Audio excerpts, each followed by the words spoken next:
ফের পাহাড়ে বাড়ছে আতঙ্ক। ৫ আগস্টের পর জেএসএস ইউপিডিএফ দ্বন্দ্বে একের পর এক ঘটছে সংঘর্ষ, হত্যা।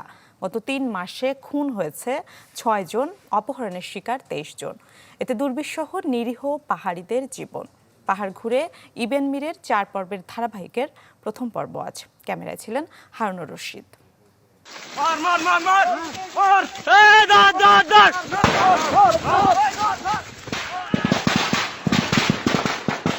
কোনো সিনেমার শুটিংয়ের দৃশ্য নয়, এইসব দৃশ্য যেন নিত্যদিনের ঘটনা ৩ পার্বত্য জেলায়। পাহাড়ি সশস্ত্র সংগঠনগুলোর আধিপত্য বিস্তার নিয়ে হরহমেশাই হচ্ছে গোলাগুলি, সংঘর্ষ। গেল ৩ মাসে ৩ জেলায় এমন সংঘর্ষ হয়েছে ১৬টিরও বেশি।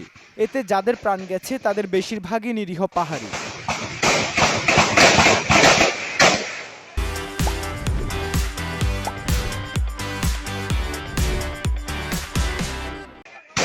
পাঁচ আগস্টের পর সবচেয়ে বেশি সংঘর্ষে জড়িয়েছে জনসংহতি সমিতি ও ইউপিডিএফ। এর মধ্যে গেল ১৯ মার্চ খাগড়াছড়ির জামিনীপাড়া এলাকার মায়াপাড়ায় জেএসএস সন্ত্রাসীদের হামলায় নিহত হন ইউপিডিএফ সদস্য সুবীর ত্রিপুরা। এর আগে ১২ মার্চ রাঙ্গামাটির রূপবানপাড়ায় জেএসএস-এর কালেক্টর রূপবান চাকমাকে হত্যার অভিযোগ ওঠে ইউপিডিএফের বিরুদ্ধে। প্রতিশোধ হিসেবে ১৬ মার্চ কুতুবছড়ি এলাকায় ইউপিডিএফ কালেক্টর নির্মল চাকমাকে হত্যা করে জেএসএস। দুই সংগঠনের এই সংঘাতে আতঙ্কিত পাহাড়ের মানুষ।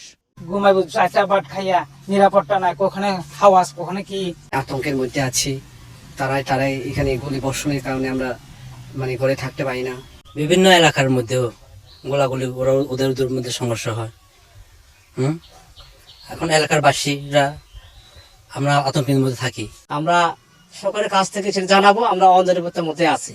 নিরাপদ কিভাবে দিবে না সেটা সরকার মুখে জানবে। এইসব ঘটনা একের পর এক ঘটতে থাকলেও আইনশৃঙ্খলা বাহিনীও যেন এক প্রকার অসহায়। বলছে দুর্গম এলাকা হওয়ায় অপরাধীদের ধরতে বেগ পেতে হয় তাদের।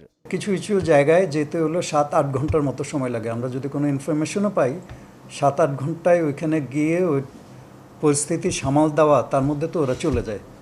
এইটা হলো একমাত্র আমাদের লিমিটেশন। জনগণের মধ্যে যদি যাতে প্যানিক না চলে, সেটি আমাদের মূল কাজ, এবং সেটি আমরা অনেকটা সফলতার সাথেই করতে সমর্থ হচ্ছি। যেখানে যে ঘটনা ঘটে, বাংলাদেশ সেনাবাহিনীর নেতৃত্বে বাংলাদেশ পুলিশ বাহিনী, বিজিবি সবাই মিলে আমরা প্রত্যেকটা ঘটনাকে অ্যাড্রেস করি।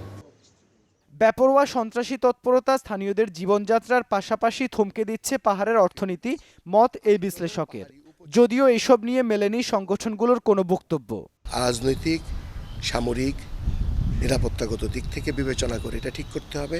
তা না হলে এটা একটা ক্রাইম জোনে পরিণত হবে।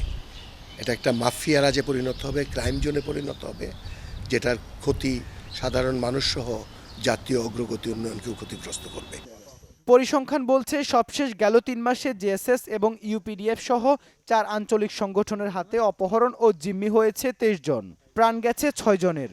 আর ২০০৯ থেকে ২০২৪ পর্যন্ত অপহরণের শিকার ১,২৫৩ জন, ৫২৬ জন হয়েছেন খুনের শিকার। ইবেন মির, চ্যানেল 24, চট্টগ্রাম।